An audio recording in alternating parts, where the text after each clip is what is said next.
और इस वक्त की सबसे बड़ी खबर से आपको रूबरू करा दें, जहां मध्य प्रदेश छिंदवाड़ा सांसद नकुल नाथ ने अपने प्रोफाइल से कांग्रेस का सिंबल हटा दिया है। सोशल मीडिया अकाउंट पर कांग्रेस का चिन्ह जो कि पंजा है, उसे नकुल नाथ ने अपने सोशल मीडिया अकाउंट से हटा दिया है। आपको बता दें, पहले से ही नकुल नाथ और कमलनाथ की बीजेपी में जाने की अटकलें चल रही हैं और आज का दिन बताया जा रहा था कि हो सकता है कि नकुल नाथ कमलनाथ बीजेपी में शामिल हो जाएं। कई सारे तर्क दिए जा रहे हैं उनके बीजेपी में शामिल होने के पीछे। और अब जब बयानबाजी के बाद सोशल मीडिया अकाउंट से छिंदवाड़ा सांसद तो लिखा है नकुल नाथ ने, लेकिन अब कांग्रेस का चिन्ह गायब हो चुका है। कयास और तेज हो गए हैं, सरगर्मियां और तेज हो गई हैं कि आखिर जो अंदाजा लगाया जा रहा है, जो कयासबाजी हो रही है, वाकई वो सच है क्या? नकुल नाथ बीजेपी में शामिल होने जा रहे हैं, और नकुल नाथ अगर जा रहे हैं तो कमलनाथ का नाम भी तेजी से दौड़ रहा है बीजेपी में शामिल होने के लिए। लेकिन नकुल नाथ का इस तरीके से कांग्रेस का चुनाव चिन्ह हटा देना या कांग्रेस का सिंबल जिसके साथ, जिसके बल पर वो चुनाव लड़े थे, उसे हटा देना क्या कुछ और संकेत दे रहा है? मनोज वर्मा जी हमारे पॉलिटिकल एडिटर हैं, हमारे साथ जुड़े हुए हैं। मनोज जी, नकुल नाथ के बीजेपी में शामिल होने की अटकलों के बीच नकुल नाथ ने अपने सोशल मीडिया अकाउंट से पंजे का निशान यानी कांग्रेस का निशान जो है वो हटा लिया है। अटकलें और तेज। यह देखिए, उन्होंने जो अपना बायो लिखा उसमें केवल लोकसभा सांसद छिंदवाड़ा कर दिया है। वो पिछले लगभग 1 महीने से अटकलें लगाई जा रही हैं कि कमलनाथ और नकुल नाथ बीजेपी में शामिल हो सकते हैं। हालांकि पिछले दिनों जो कैलाश जो केंद्रीय मध्य प्रदेश सरकार मंत्री हैं, उन्होंने कहा था कि मध्य प्रदेश में कमलनाथ के लिए दरवाजे बंद हैं। लेकिन सुमित्रा महाजन जो कि पूर्व लोकसभा स्पीकर हैं, उन्होंने सीधे सीधे कहा था कि आप भगवान राम का नाम लेकर बीजेपी में आ जाइए।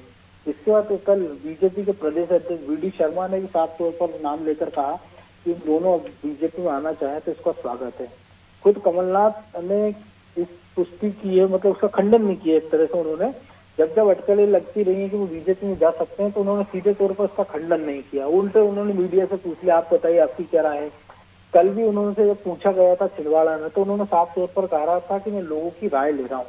हालांकि इससे पहले आचार्य प्रमोद कृष्णन को लेकर जब उनसे बयान पूछा गया था, तो उन्होंने साफ तौर पर कहा था कि कोई किसी से बंधा नहीं, सब जो जहां जाना चाहे सब अपने लिए स्वतंत्र हैं।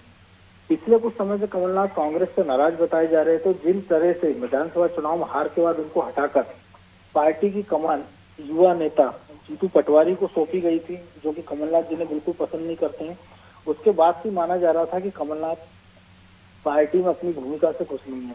पिछले दिनों उन्होंने दिल्ली में सोनिया गांधी से ही मुलाकात की, तो तब ये कहा गया था कि जो मध्य प्रदेश से इकलौती राज्यसभा की सीट है वो कमलनाथ ने अपने लिए मांगी है। और भोपाल में उन्होंने सारे जो विधायक हैं कांग्रेस के, उनको एक डिनर पार्टी भी दी थी और उनसे हस्ताक्षर कराए थे। लेकिन अगले ही दिन पार्टी ने अशोक सिंह, जो कि 4 बार लोकसभा का चुनाव हार चुके हैं, पार्टी के कोषाध्यक्ष हैं, उनको राज्यसभा उम्मीदवार घोषित कर दिया है। इसके बाद से अटकलें लगाई जा रही थी। बीजेपी जिस प्रकार से घेराबंदी में जुटी छिंदवाड़ा की, क्योंकि पिछले चुनाव में कांग्रेस की हार का जीत का जो अंतर है वो 35 से 40 हजार के बीच सिमट गया था। और ये माना जा रहा है कि इस बार नकुल नाथ की जीत वहां मुश्किल दिखाई दे रही है। तो इन मौजूदा परिस्थितियों में, क्योंकि खुद कमलनाथ 78 साल के हो चुके हैं, अब उनके अपने बेटे का सियासी भविष्य की चिंता सता रही है। क्योंकि दिग्विजय सिंह के बाद मध्य प्रदेश में दूसरे वो बड़े नेता है, और दिग्विजय सिंह अपने बेटे जयवर्धन को प्रदेश की राजनीति में जमावट कर रहे हैं उनके लिए। तो इस लिहाज से कमलनाथ चाहते हैं कि उनके सामने उनके बेटे का राजनीतिक भविष्य वो संवार सकें, और यही कारण है कि बीजेपी में उनके शामिल होने की अटकलें लगाई जा रही है। ये भी कहा जा रहा है कि संभवतः अगर वो शामिल होते हैं तो पार्टी की ओर से उन्हें लोकसभा में चुनाव लड़ाया जा सकता है, और उनकी जो खाली सीट होगी उस पर नकुल नाथ को विधायक का चुनाव लड़वाया जा सकता है। एक अटकल ये भी है कि पार्टी उनको कोई और पद दे दे या तो राज्यपाल बना दे, क्योंकि बीजेपी ने घोषित जो फार्मूला बनाया मार्गदर्शक मंडल का 75 पार के नेताओं पर, कमलनाथ 78 साल के हो गए, तो हो सकता है कि कमलनाथ को कोई दूसरी पारी दे दे, किसी राज्य में राज्यपाल बना दिया जाए और नकुल नाथ को बीजेपी अपनी तरफ से लोकसभा का चुनाव लड़वा दे।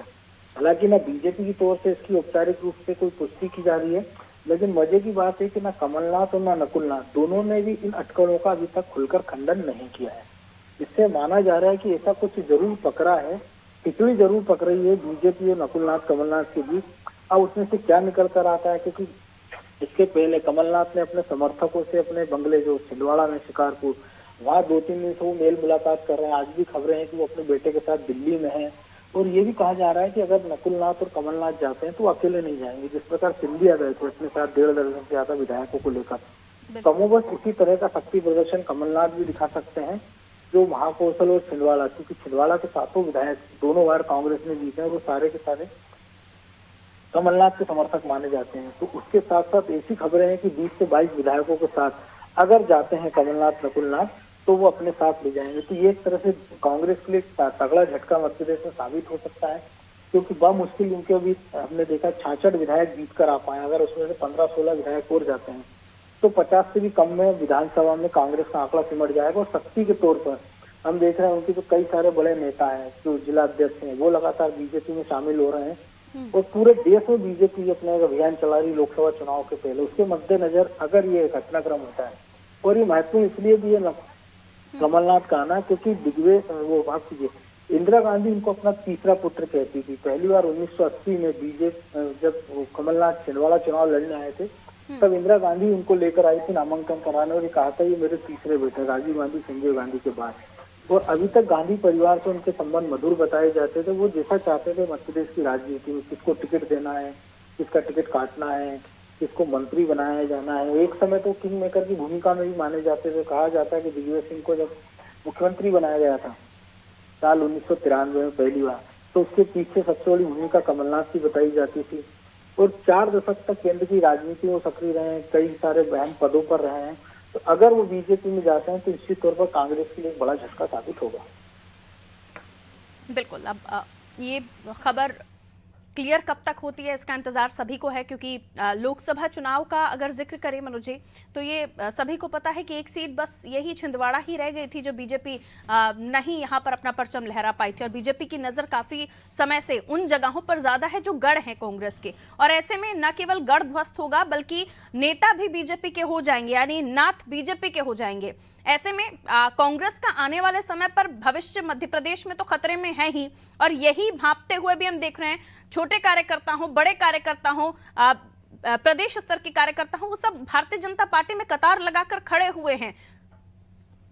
जिस प्रकार की मौजूदा राजनीतिक परिस्थितियां बनती नजर आ रही है, उसमें हर एक नेता चाहता है कि उसका या उसके परिवार का सियासी भविष्य सुरक्षित हो जाए। क्योंकि कांग्रेस में वो देख रहा है कि जो केंद्रीय नेतृत्व है उनको बहुत ज्यादा अभी दिख नहीं रहा है कि वो कुछ गंभीरता से लेने के मन में है, मूड में है कि परिस्थितियां कैसे संभाले। क्योंकि राहुल गांधी जो कि अघोषित रूप से बड़े नेता हैं, क्योंकि कांग्रेस में फिलहाल उनके पास कोई ऐसा पद नहीं है, लेकिन पूरी कांग्रेस को वो चला रहे हैं। और जब वो ये कह देते हैं कि उनकी पार्टी में ऐसे नेताओं की जरूरत नहीं, कई सारे तमाम बड़े नेता जब पार्टी छोड़कर जा रहे हैं, तो पार्टी उनको रोकने मनाने की बजाय ये कहकर पल्ला झाड़ रही है कि वो तो बीजेपी के एजेंट थे, या ऐसे लोगों की कांग्रेस में कोई जरूरत नहीं है।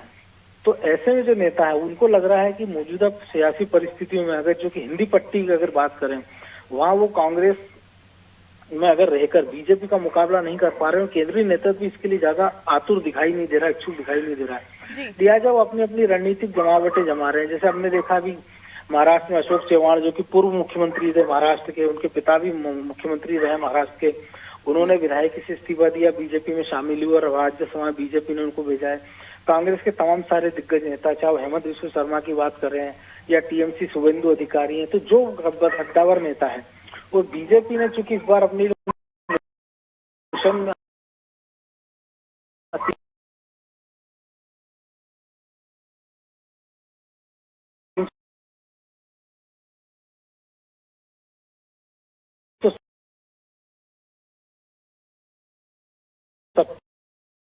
और एंड रखा है कि अगर वो पंच का चुनाव जीता वो हो या सांसद का चुनाव जीता, हर एक वो नेता जो लगता है पार्टी को थोड़ी भी मजबूती दे सकता है या पार्टी के लिए 100, 200, 500, 1000 वोट का इंतजाम कर सकता है अतिरिक्त, उन सब के लिए पार्टी ने अपने दरवाजे खोल दिए। इसके लिए बाकायदा कमेटी बना दी गई है और पूर्व मंत्री नरोत्तम मिश्रा को उसका प्रभारी बनाया गया है मध्य प्रदेश में।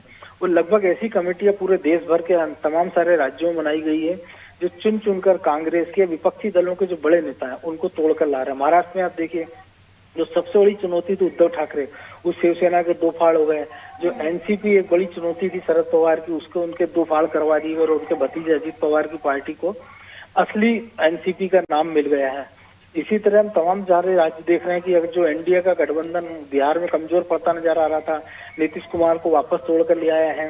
आरएलडी से बातचीत चल रही है और वो किसी भी दिन औपचारिक ऐलान हो सकता है कि वो एनडीए में शामिल हो गए हैं।